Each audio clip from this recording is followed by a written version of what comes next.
Poucas palavras de Jesus causam tanto desconforto quanto essa. Elas não ferem os ouvidos, mas confrontam o coração. São palavras que muitos repetem, poucos compreendem e quase ninguém quer encarar de verdade. Porque elas não falam de bênçãos visíveis, não prometem atalhos espirituais e não alimentam o ego religioso.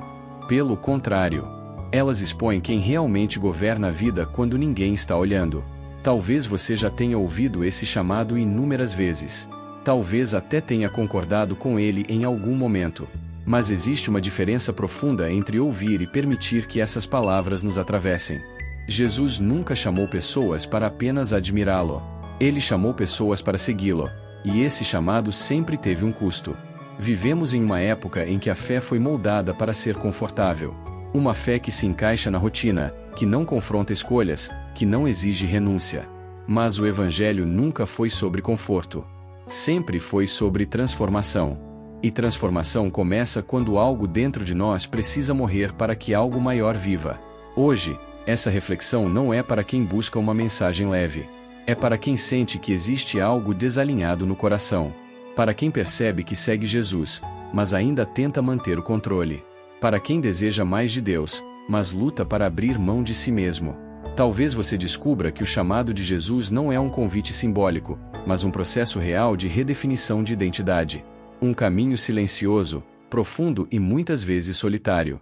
Se você permitir, essa mensagem pode revelar não apenas o que precisa ser abandonado, mas quem você está se tornando ao longo do caminho. Respire fundo. Ouça com o coração. Porque algumas palavras não são para ser apenas ouvidas, são para ser vividas. Quando Jesus fala sobre negar a si mesmo, ele não está tratando de um comportamento isolado, nem de um ajuste externo na maneira de viver. Ele está tocando no centro da identidade.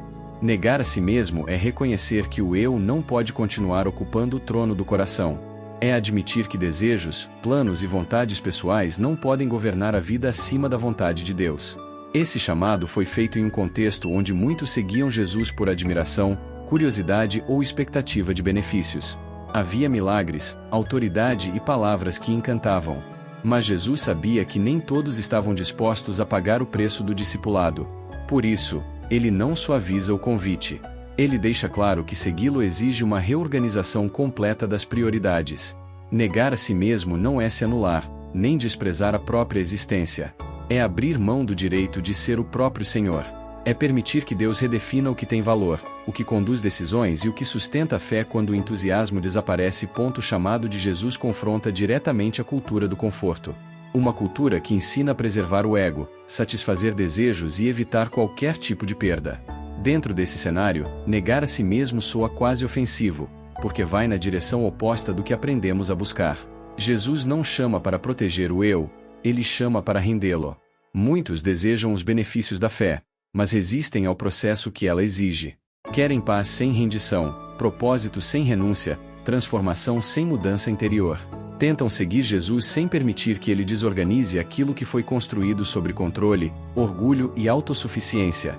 Mas o Evangelho não funciona como um complemento da vida, ele exige um novo centro. É nesse ponto que a fé deixa de ser superficial. Quando somos confrontados, não para sermos rejeitados, mas para sermos realinhados. Porque aquilo que não é entregue continua governando, mesmo quando usamos o nome de Deus. Negar a si mesmo não é uma decisão tomada uma única vez. É um processo diário, silencioso e contínuo. Não acontece em um momento isolado de emoção, mas nas escolhas repetidas que fazemos quando ninguém está observando. É no cotidiano que o ego tenta retomar o controle, exigindo reconhecimento, validação e segurança. Morrer para si mesmo envolve confrontar hábitos, pensamentos e desejos que por muito tempo definiram quem somos. Envolve abrir mão da necessidade de estar sempre certo, de ser compreendido, de controlar os resultados. Esse processo dói, porque mexe com estruturas internas que nos deram identidade por anos. Mas é justamente nessa dor que a fé amadurece. Os discípulos também passaram por esse aprendizado. No início, ainda disputavam posições, reconhecimento e proximidade. Aos poucos, entenderam que seguir Jesus significava deixar morrer versões antigas de si mesmos. Não para perder identidade, mas para encontrar uma nova identidade moldada pela obediência. Quando o eu diminui, algo muda profundamente. As reações se tornam mais conscientes. As escolhas deixam de ser impulsivas. O coração se torna mais sensível à direção de Deus. Essa morte interior não é o fim, é o começo de uma vida conduzida pelo Espírito, e não mais pelo ego.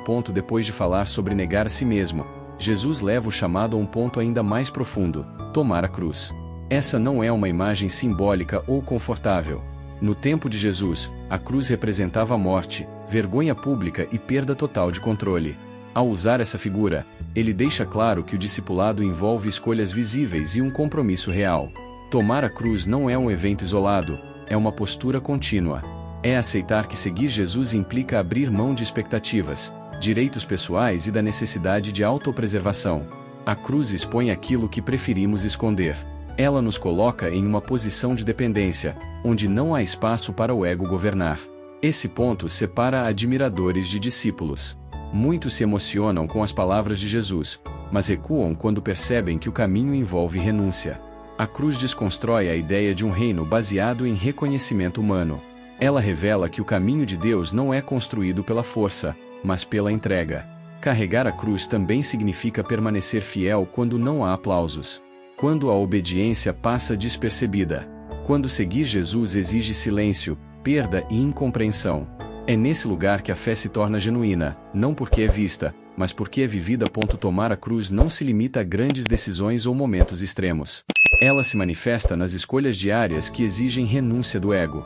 Está presente quando escolhemos perdoar em vez de nos afastar, quando permanecemos fiéis mesmo sem retorno imediato, quando servimos sem reconhecimento. A cruz se revela no amor praticado em silêncio. Jesus nunca apresentou a cruz como algo confortável. Ele sabia que amar como ele amou teria um custo. Amar exige abrir mão do orgulho ferido, da necessidade de retribuição e do desejo de autopreservação. Muitas vezes, o caminho mais fácil é desistir, mas a cruz nos chama a permanecer. Existe uma tentativa constante de suavizar esse chamado, transformando a cruz em dificuldades genéricas da vida. Mas Jesus falava de algo mais específico: a decisão consciente de morrer para o controle, para a autossuficiência e para a necessidade de aprovação. A cruz não é apenas o que acontece conosco, é a postura que escolhemos assumir. Quando aceitamos esse caminho, algo se transforma profundamente. A fé deixa de ser apenas discurso e se torna prática. A obediência passa a valer mais do que o conforto. E o amor deixa de ser condicionado às circunstâncias, tornando-se expressão de uma vida que já não pertence mais a si mesma, mas a Cristo. A fidelidade nunca é revelada quando tudo está confortável. Ela se manifesta quando o custo aparece. Quando seguir Jesus exige escolhas difíceis, perdas reais e renúncias que ninguém aplaude. É nesse ponto que muitos recuam, não por falta de fé declarada, mas por resistência à entrega completa. O caminho da cruz confronta diretamente a fé performática. Aquela que precisa ser vista, validada e reconhecida. Jesus aponta para uma fé diferente, uma fé silenciosa, sustentada pela obediência e não pela aprovação humana. Muitas decisões tomadas por fidelidade a Cristo passam despercebidas, mas produzem frutos profundos no caráter. Os apóstolos aprenderam isso na prática. Cada um precisou negar antigas versões de si mesmo. Pedro precisou abrir mão da autossuficiência. João aprendeu a transformar zelo em amor. Paulo precisou morrer para sua antiga identidade, seu status e sua certeza religiosa.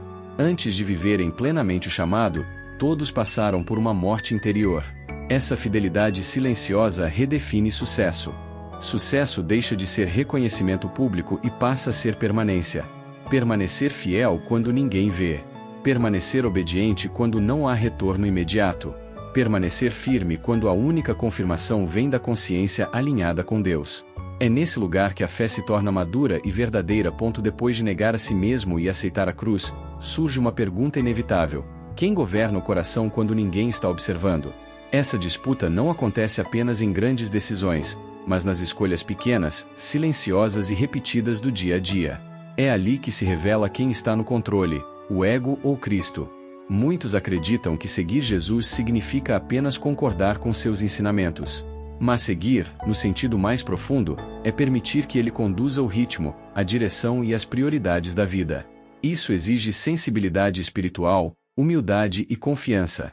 Nem sempre o caminho será claro, rápido ou confortável. Muitas vezes, ele passa pelo silêncio. Negar a si mesmo não significa negar emoções ou personalidade, mas aprender a não ser governado por elas. Nem todo desejo precisa ser seguido.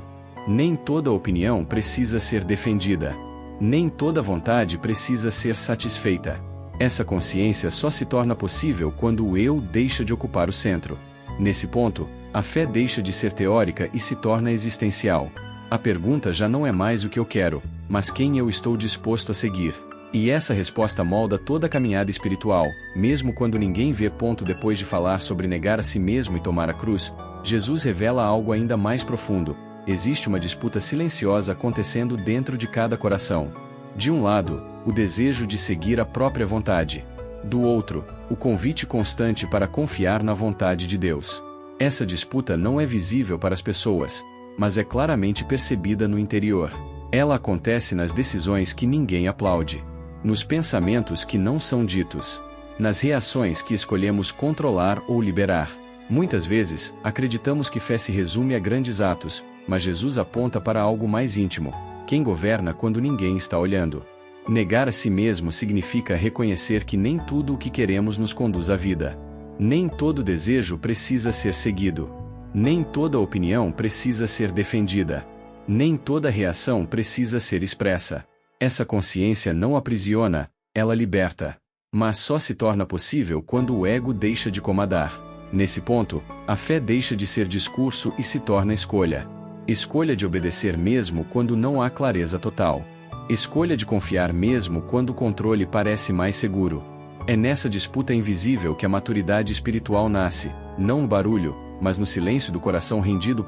Depois de negar a si mesmo e tomar a cruz, Jesus faz um convite simples, mas definitivo: siga-me. Esse chamado não é apenas uma instrução, é um convite relacional. Seguir Jesus não significa apenas aceitar um conjunto de ensinamentos, mas caminhar com Ele, aprender com Ele e permitir que Ele conduza cada passo da vida. Seguir redefine o ritmo. A pressa dá lugar à obediência. As expectativas humanas perdem força diante da vontade de Deus. Seguir redefine sucesso. Sucesso deixa de ser conquistar, aparecer ou acumular. Passa a ser permanecer fiel, mesmo quando não há reconhecimento. Passa a ser obedecer, mesmo quando o caminho é silencioso. Esse chamado também redefine identidade.